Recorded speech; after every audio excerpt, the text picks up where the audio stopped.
కేరింతల రూపంలో 90 ఏళ్ల ముసలి అవ్వాతాతల దగ్గర నుండి ఒకటో తరగతి చదివే పసి పాప బాలుల వరకు జగన్మామయ్య అంటూ వారిని తాకటానికి చేసే ప్రయత్నం నేను కళ్ళారా చూసి వచ్చాను. ఇది కని విని ఎరుగని ప్రజాభిమానం.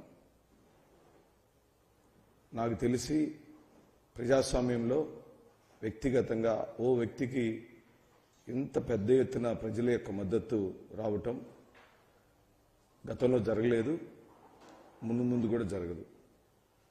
అది చూసి ఓర్చుకోలేని తెలుగుదేశం పార్టీ వారి మద్దతుదారులు ముసుగులు తీస్తున్నారు. ఒక్కొక్కళ్ళు మాజీ ఐఏఎస్లు కావచ్చు, మాజీ ఐపీఎస్లు కావచ్చు, మీడియా సంస్థలు కావచ్చు. ఇప్పటికే మీడియా సంస్థలు బహిర్గతం అయిపోయి చంద్రబాబు నాయుడిని ప్రమోట్ చేస్తాయి. చంద్రబాబు నాయుడు ముఖ్యమంత్రిగా ఉంటేనే వాళ్ళకి లాభాలు జరుగుతాయి కాబట్టి వాళ్ళు ఇప్పటికే బయటపడ్డారు. నిన్న భౌతికంగా కూడా దాడి చేయడానికి ప్రయత్నం జరిగింది. ఒక కుట్ర కోణం ఉంది. ముఖ్యమంత్రి గారిని అంతమొందించాలన్న కుట్ర జరుగుతుంది. ఎందుకంటే ఈ బందిపోట్ల ముఠాకు ఆయన అడ్డంగా ఉన్నాడని,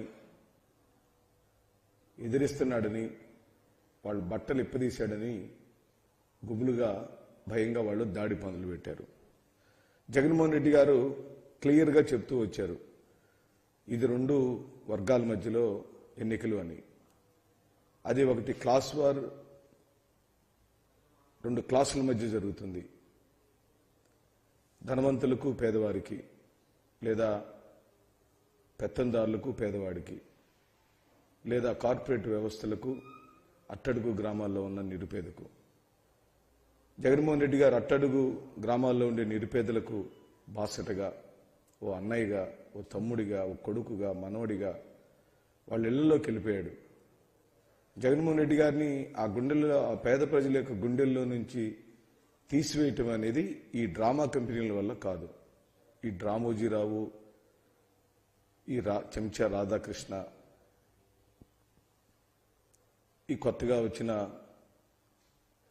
నకిలీ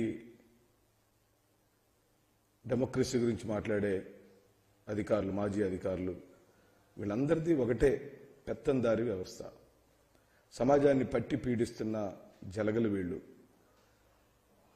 ఈ సమాజంలో ఉన్న సంపదలను దోచుకోవాలని వివిధ రూపాల్లో